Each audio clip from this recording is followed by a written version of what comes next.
Love and relation ఒకటి నడుస్తున్నప్పుడు ఎన్నో విషయాలు షేర్ చేసుకోవాల్సి ఉంటుంది. అండ్ ఒకరికి ఒకరు అర్థం చేసుకోవాలని ఎంతో ఉంటుందన్నమాట. దే హ్యావ్ జీల్ అంటే అండర్స్టాండ్ చేసుకోవాలి అని. అండ్ వాళ్ళకు ఎంత టైం ఉన్నా కూడా దాదాపుగా సరిపోనట్టే, because they need lot of time to spend together, right? So what my suggestion అంటే ఇక్కడ ఒక మంచి ఇంటెన్షన్ తోటి ఉన్నప్పుడు ఆ కపుల్ ఒక మంచి ఇంటెన్షన్ ఉంది వాళ్ళకు, ఒక మంచి రిలేషన్ మెయింటైన్ చేయాలి, ఫ్యూచర్లో కూడా వాళ్ళు అంటే ఒకటవ్వాలి అని అనుకున్నప్పుడు డెఫినెట్గా వాళ్ళు ప్రతి ఛాన్స్ అంటే కలుసుకునే ప్రతి ఛాన్స్ని కూడా ఏదో దొంగచాటుగా అట్లా చేసుకోకుండా ఒక పబ్లిక్ ప్లేసెస్లో మంచిగా కలిస్తే బాగుంటుంది. ఎందుకంటే ప్రైవసీ ఉండాలి. డెఫినెట్గా ప్రతిసారి ఏదో పబ్లిక్గా కలవాలని కాదు, they need their privacy sometimes. But majority ఎందుకంటే బ్యాడ్ ఇంటెన్షన్స్ అంటే ఇప్పుడు మిక్స్డ్ ఉంటాయి, బ్యాడ్ గుడ్ రెండు ఉంటాయి. రిలేషన్ అంటే అది సరే ఎవరు, బట్ కొంతమంది ప్యూర్గా బ్యాడ్ ఇంటెన్షన్ తోటి ఉంటారు, కొంతమంది ఏంటంటే టైం అటు ఇటు mixed as the situation demands.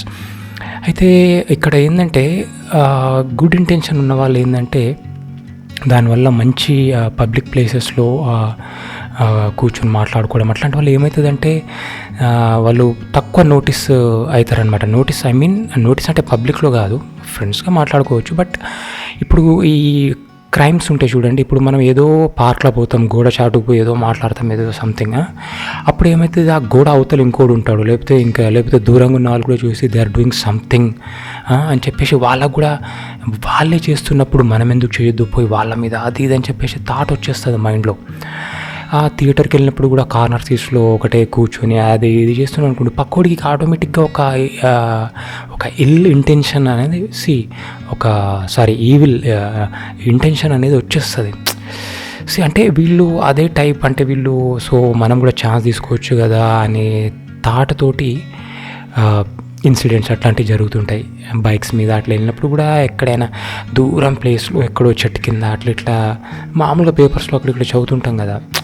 నాకు అనిపిస్తుంది అనమాట, అట్లాంటి చదివినప్పుడు ఇప్పుడు వాళ్ళు మంచి ఇంటెన్షన్ తోటి ఒక రిలేషన్ మెయింటైన్ చేయాలనుకున్నప్పుడు కొన్నిసార్లు పబ్లిక్గా ఉండి థియేటర్లో కూర్చున్నా, మధ్యలో సీట్స్లో కూర్చొని మాట్లాడుకుంటే people they think in a good way. పార్క్లో అయినా ఫస్ట్లో కూర్చోవచ్చు, అంటే ఒక ఫ్రెండ్లీగా. ఎందుకంటే మనము వచ్చింది దేనికి, మాట్లాడుకొని అంటే మన ఫీలింగ్స్ ఏవైతే ఉన్నాయో షేర్ చేసుకొని ఒకరినొకరు మంచిగా అండర్స్టాండింగ్ వెళ్ళాలని కదా. అట్లాంటప్పుడు ఏదో ప్రైవసీ ప్లేస్లో పోయి చేయాల్సిన అవసరం లేదు. అండ్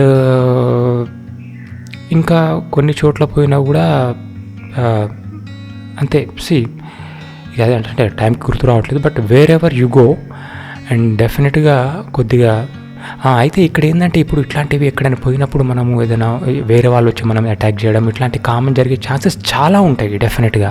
ఎందుకంటే వాళ్ళు మనల్ని తప్పు అర్థం చేసుకుంటారు కాబట్టి. అట్లాంటప్పుడు ఏమవుతుంది, నిజంగా మనకు మంచి ఇంటెన్షన్ ఉండి ఇంట్లో ఇప్పుడే కాకుండా ఇంట్లో పరిస్థితులు బాగాలేవు కాబట్టి కొన్ని రోజుల తర్వాత చెప్పి అంటే మనం ఒకటి వీఆర్ టుగెదర్ అని చెప్పే విషయం ఇంట్లో చెప్దాం అనుకున్నప్పుడు ఇట్లాంటి సిచ్యువేషన్స్ అయినప్పుడు ఆటోమేటిక్గా ఏమవుతుంది, పోలీసులు రావడం వాళ్ళు మనం తీసుకుపోవడము, మీ ఇల్లు ఎక్కడ మీ పేరెంట్స్ వాళ్ళకి ఫోన్ చేయడం, ఇవంతా కూడా అప్పుడు మన ఇంట్లో వాళ్ళు కూడా మన గురించి విన్నప్పుడు అరే ఎంత తొందరపడ్డావు, నువ్వు ఉరికినావు, అది ఇది చేసినావు, ఆడికి పోయినావు, వీడికి పోయినావు, తిరిగిపోయినావు, అది ఇదన్నీ థాట్ తోటి వాళ్ళు మనం ఎంత చెప్పినా కూడా ఫస్ట్ వాళ్ళకు ఒక బ్యాడ్ ఇంప్రెషన్ వాళ్ళ మైండ్లో మనం ఇన్స్టాల్ చేసేస్తాం. అట్లాంటప్పుడు వాళ్ళు రేపటి రోజు హీఈస్ ద గై లేకపోతే షీ ఈజ్ ద గర్ల్ అని మనం చెప్పినా కూడా వాళ్ళు వినరు, ఎందుకు తిరుగుతుందుకు అది అన్నట్టు ఉంటుంది. అంటే ఏంది ఇక్కడ అట్లాంటి సిచ్యువేషన్ రావడానికి మనం ఎక్కడెక్కడో దొంగచాటుకున్నాం కాబట్టి ఎవరైనా నోటీస్ చేసి మన మీద ఏదైనా అటాక్స్ లేకపోతే ఇంకెవరైనా చేయడం వల్లనే కదా ఏదైనా డిస్టర్బెన్స్. మీరు కూల్గా ఒక మంచి రిలేషన్ కామ్గా ఒక టైం వచ్చినప్పుడు చెప్దాం. అప్పటి వరకు జస్ట్ మనం స్పెండ్ చేద్దాము మాట్లాడుతూ, లేకుంటే సమ్ టైమ్స్ ప్రైవసీ డిపెండ్స్ అనమాట. అది ఐ కాంట్ సే దాట్. అట్లాంటివి ఉన్నప్పుడు కొంచెం మనము బ్యాలెన్స్డ్గా ఆలోచించి చేస్తే definitely your relation will be in a good form. అదనమాట. Yeah, thank you.